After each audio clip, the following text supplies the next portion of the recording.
Om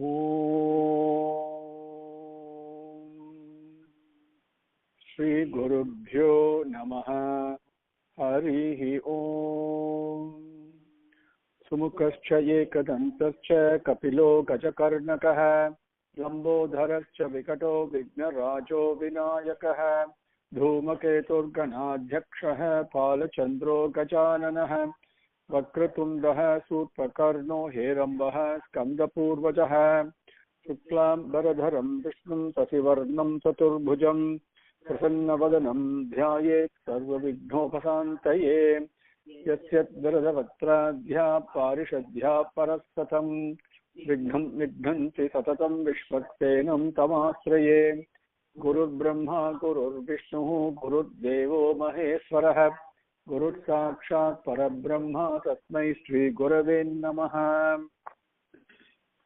Now, before we move forward to the Slokam 32, last time I asked a question, are you all comfortable? Do you know the meaning of the very first prayer Slokam that we all recite very often in that's on Vedanta Desika?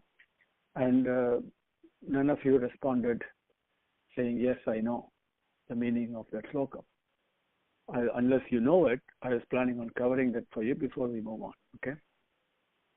Sriman Venkatanatharya Kavitarkiga Kesari Vedantacharya Varyo Me Sannidhatam Sada Hrudi.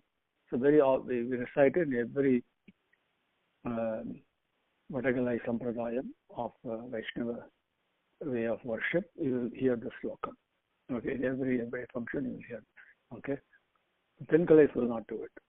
Okay, and only the Vadagalai Yangas will do it. But so, what is the meaning of the Slokam? Have you ever wondered? So, I also encourage you. It's now time for each one of you to first get out of the mental block that Sanskrit is something I don't know. And it's a foreign language to me. We all spend so much time and effort learning machine language and whatever other languages you guys learn to get a paycheck, right? But Sanskrit is a natural language. So I encourage you to put your mind to it, overcome the mental block. And you'll find most of the 40% of the words in Tamil or Sanskrit. So they are very easy, more than that in Telugu. More Sanskrit words are used. So it will be easy for you to understand the meaning. Why I am doing this? Because I encourage you to understand and relate to and experience the meaning of these Slokams yourself, not to somebody else. You know, that's all, you never understand it. It has to be personal. To do that, you have to take the step of understanding Sanskrit. How do you understand Sanskrit? You don't have to learn how to speak. It's good if you do, but you don't have to. It's good if you know the grammar, but you don't have to know the grammar. It's a very, very tough grammar it is, but not important. What is important is the etymological way of understanding, which is each aksharam denotes a meaning. As a sound vibration, is a specific meaning it has. The moment I say Jaya, Vijay, immediately you think of victory, right? Like that. And we say Jagat. Jaya means, something that comes. Okay, that's to go. Like that, there are each root verbs, you have to look for it and understand slowly. Then 80%, 70% you will understand very easily. The remaining part, you can always, go to a dictionary and get into the meaning. Now, in understanding the meaning, even etymologically, there is everything is a trap or a tool in this world. Everything is a trap or a tool. Trap, the way that we are all getting trapped into pursuing money, for example, pursuing selfishness. These are all traps. But the same thing I can use as a tool to get to Bhagavan's lotus feet.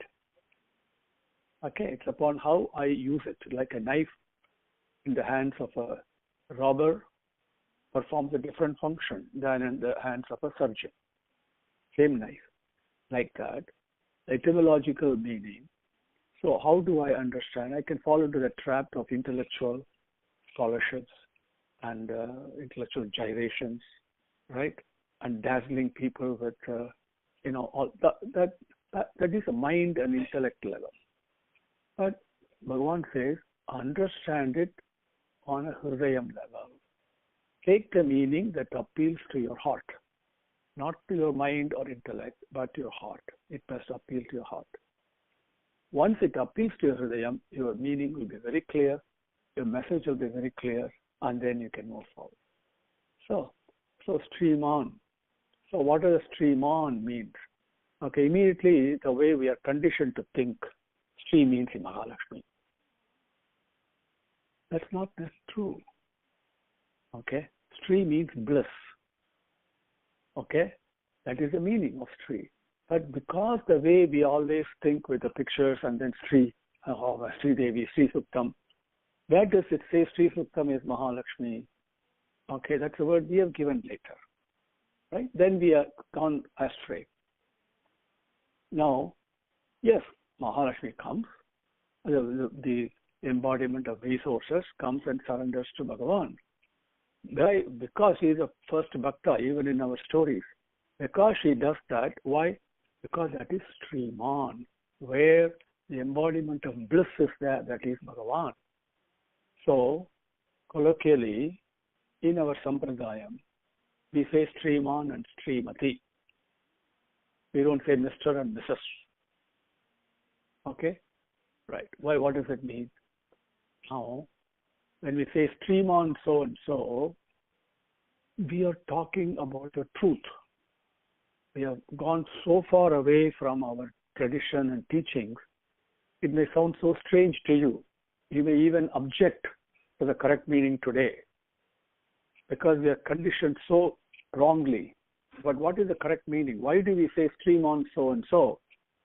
Because what does the Vedas say? Amrutasya putraha. You are all children of immortality, Amrutam itself. You are all embodiments of love. How does Bhagavan address you and me? He doesn't call me by name or you by your name because that is given to the body. It's going to go away. He calls each one of us embodiments of love. Prema Swarupalara is what he says. So I've forgotten that. Right? The moment I say I'm a Prema Swarupa, difficult for me to accept it right now today. Mind plays, no. That is the truth.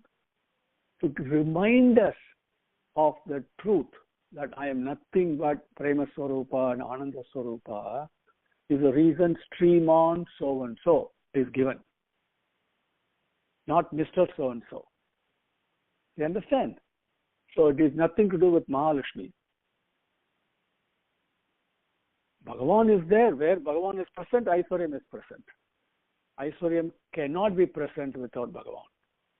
There is no Mahalakshmi without Narayana in our way of the names that we have given. Please understand that. So, Sriman means that blissful. Blissful of what?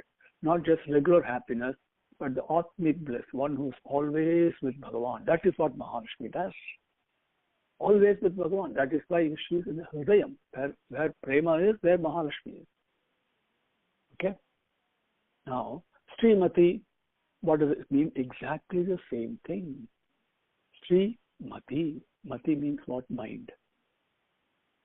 Now, because Bhagavan has created the female form and the male form, and we are addressing people, so that is that difference. But the meaning is exactly the same, embodiments of bliss. But it happens to be in a female, what we call as a female form. You understand? So, pay attention to Sanskritam. It's up to you. You can do it loosely and recite it, but you can also pay attention to it and benefit from it. Sriman Venkata Natharyaha. Venkate.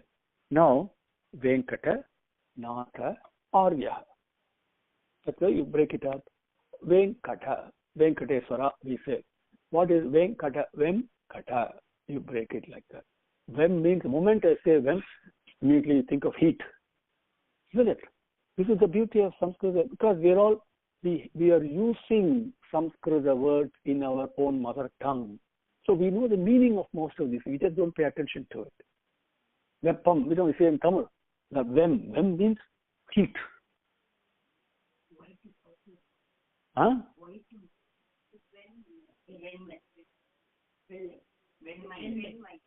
Oh, no, when. When. So you have to pay attention to, good question, but you have to pay attention to each word. Like Sankara and Sankara, very different meaning. Sankham, Sangam, very different meaning, exactly. So you have to pay close attention to what the things are. That's why you have to pay attention to Sanskritam. So I encourage you to read Sanskritam. Learn if you don't know already. It's not difficult. Okay, you don't have to become a master. But you can, it's the time you spend in learning computer language, 10% you spend, you will benefit 100 times. Okay? So, because you're reading it in English, okay, you can never understand it in English. Okay? Learn to read it in Sanskrit. Spend the time. That'll be my suggestion to you all. In Telugu, you have a little bit of advantage because you can write Sanskritam a little bit better in Telugu than you can do in Tamil. Tamil, there's no way you can write. Okay, very difficult. So coming back, so when kata, that means what gives us heat, difficulties and miseries and challenges and sufferings. Yeah, that's immediately heat. Kata, remove, to kill, to eradicate, to eliminate. Venkata. You understand? One who removes all the miseries and difficulties and sufferings and the tapam that I have. Venkata. Now, so all those things will get removed, but there is a Lord for that. It happens because there is a Lord, there is a Master, that is Venkatanatha. Understand?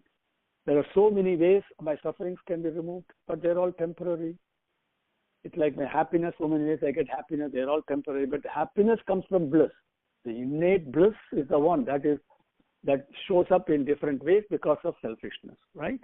They're temporary. The permanent is there always. That is why Ananda Swarupa. I'm nothing but that. Happiness is not outside, it is within me. Because I am a form of bliss, naturally I taste happiness.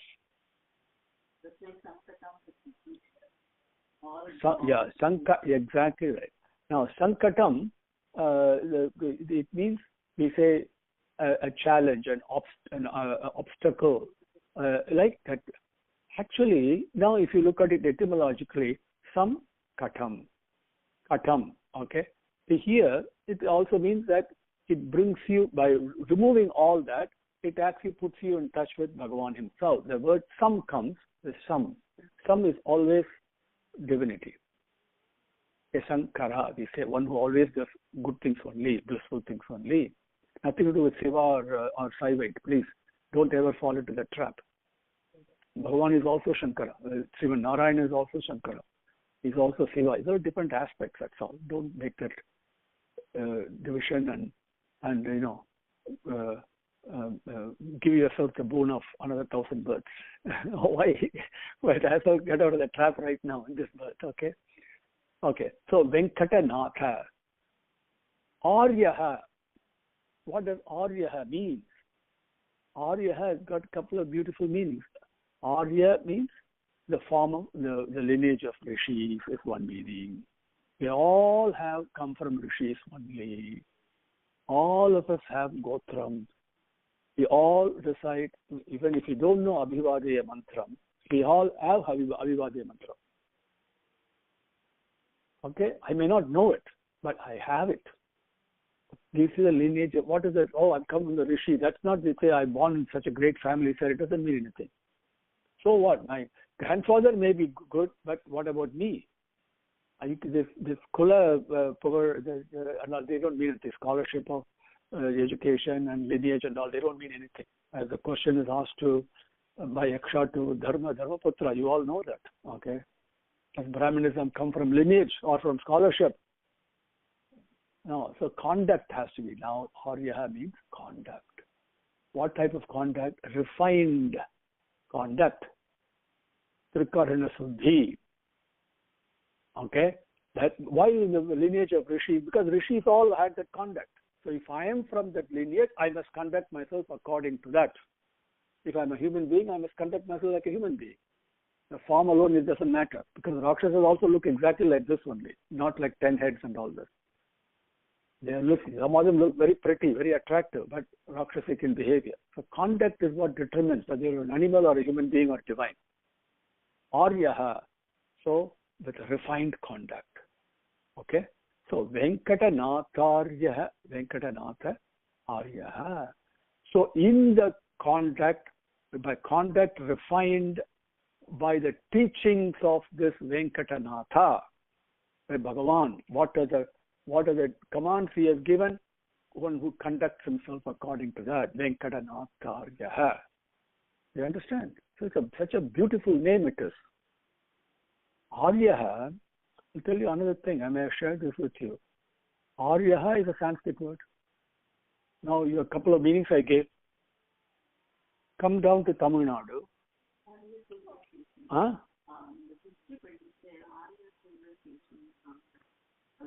Arya? Let me talk about it for a minute. See, please, especially people in our generation, you are one generation younger than me, or maybe two, I don't know, but maybe even three. But see, absolute nonsense what we read in that first page of that history book. It has been disproven repeatedly with no point in even repeating it. So let me tell you what Arya and Dravida means. Both are Samskrita words. The etymological meaning, if you go, there is no confusion. There will be no confusion moving forward. Arya, I just explained to you, from the lineage of Rishis. Who's not from the lineage of Rishi? Everybody has come from Rishi. Everybody is an Arya. And Bharata Desam was present much, much larger geography than what we think today. Even Russia, as I forwarded to you. The northern part of Russia, as Kanti Paramacharya pointed out, one person came. And how did the word Russia come? We asked him, look, in that part, oh, okay, they speak lots of Sanskrit words. He said, yes. And they address each other not as, hey, hello, come, good, not Devarishi. That's the way they address. Even today in northern part of Russia, Devarishi is the way they address each other. And the word Russia itself, it shows it has come from Rishis. Lots of Rishis had lived there. Okay.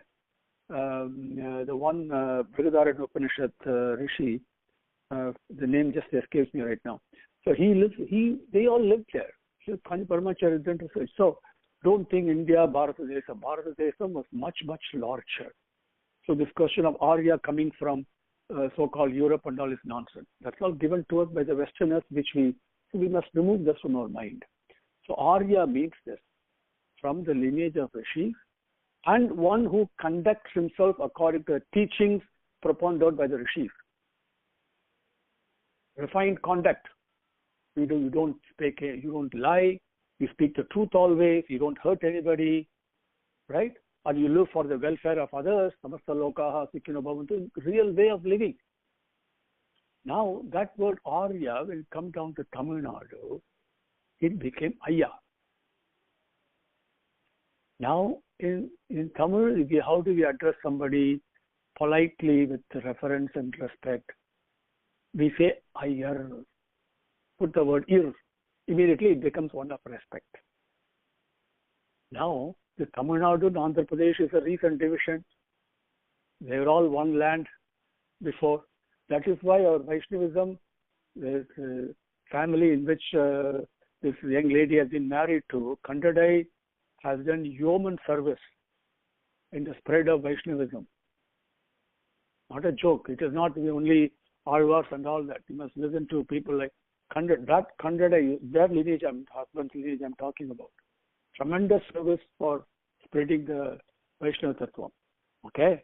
Now, the same Arya, which became Ayya, in Telugu, how will you say it? They always put Garu. So this Iyengar, Ayyar, this division is wrong, the way we are fighting among ourselves. You understand?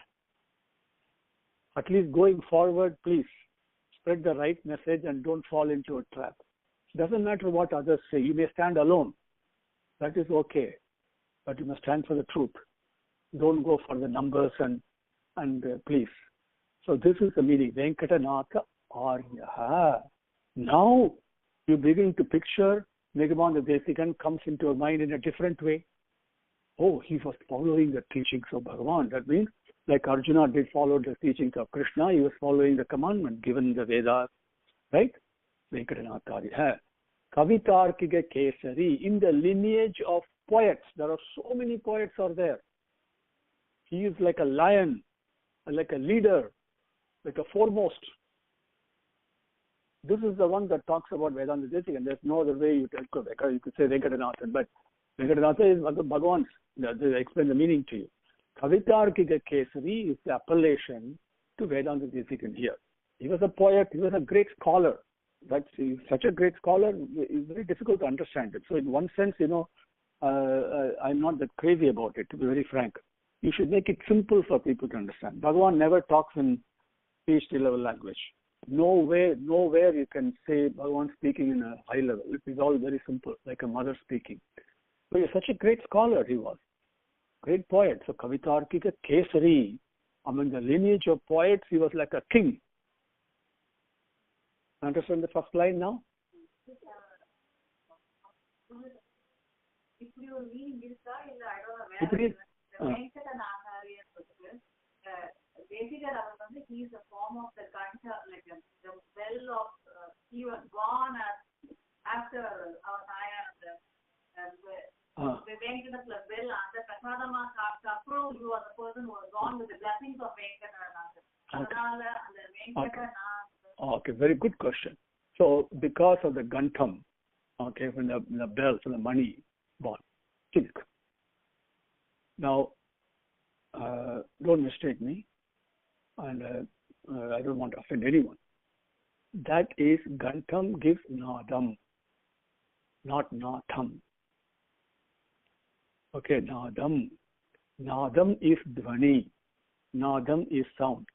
Somebody puts in somewhere in between these things, okay, and then 1,000 people follow it, 10,000 people follow it blindly.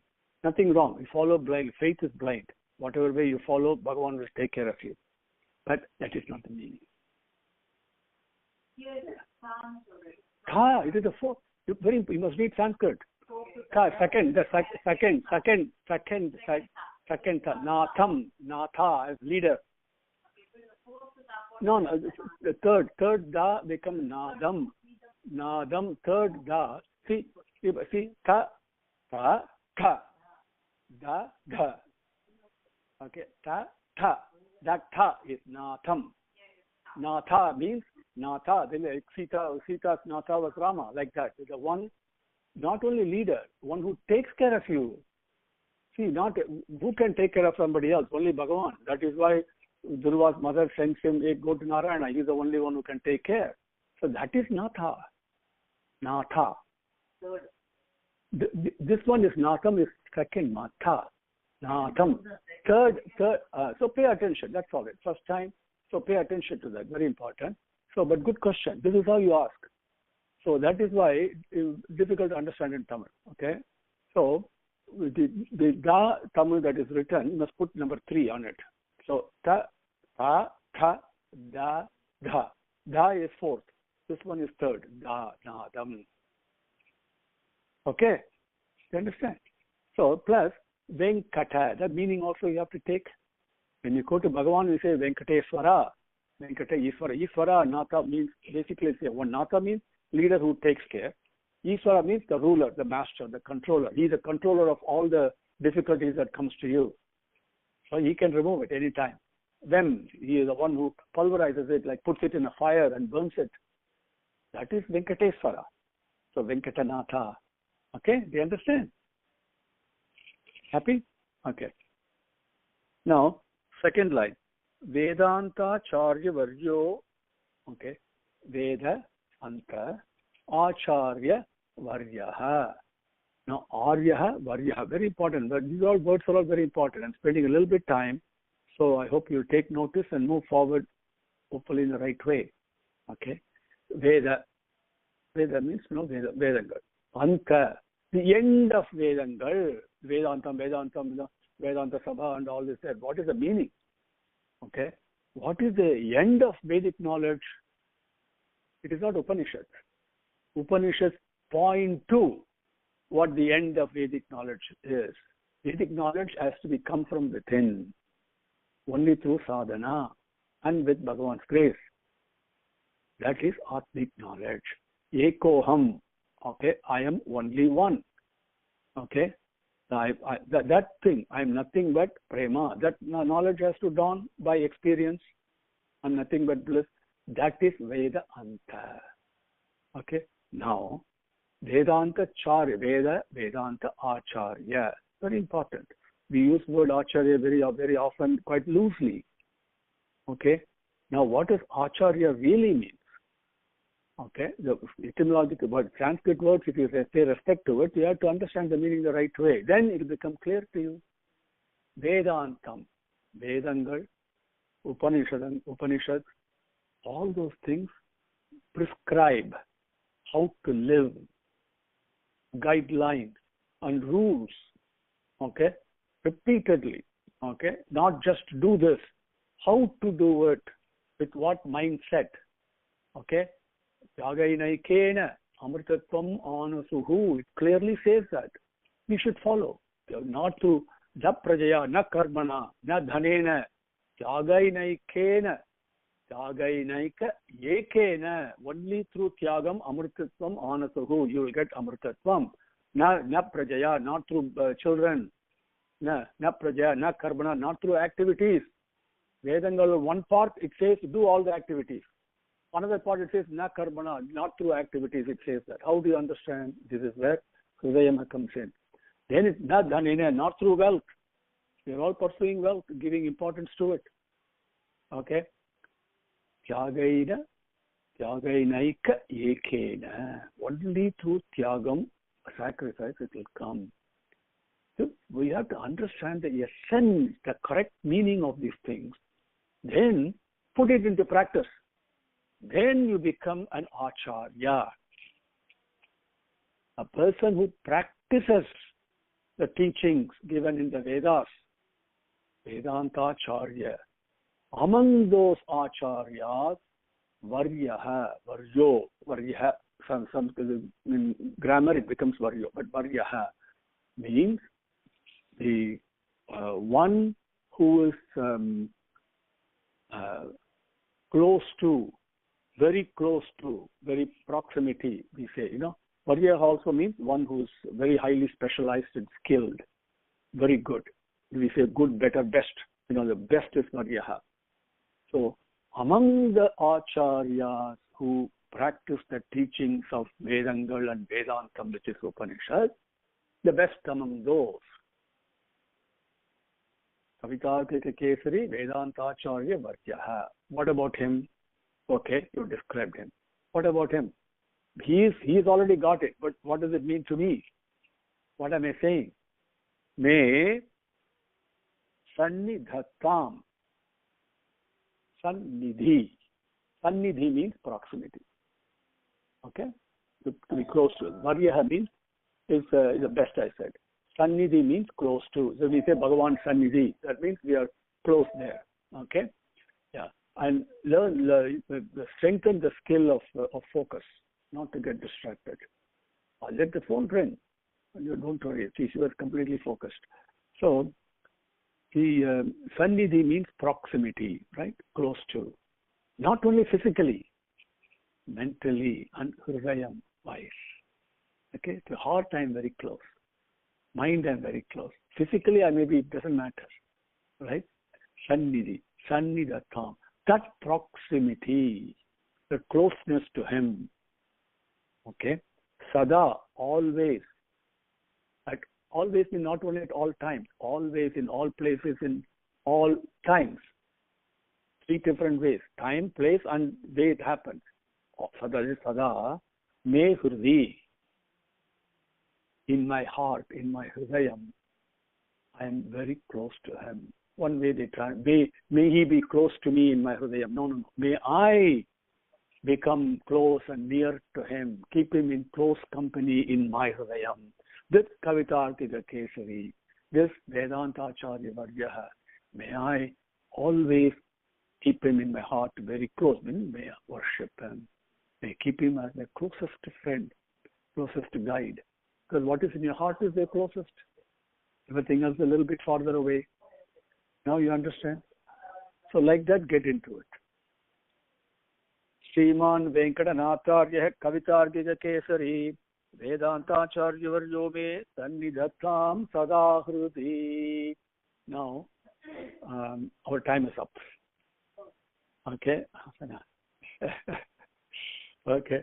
Right. So we'll do from 32 next class. Om Sri Gurubhyo Namaha Harihi Om Samastalokaha Sukhino Bhavantu Samastalokaha Sukhino Bhavantu Samastalokaha Sukhino Bhavantu. Om Shanti Shanti Shanti Harihi Om.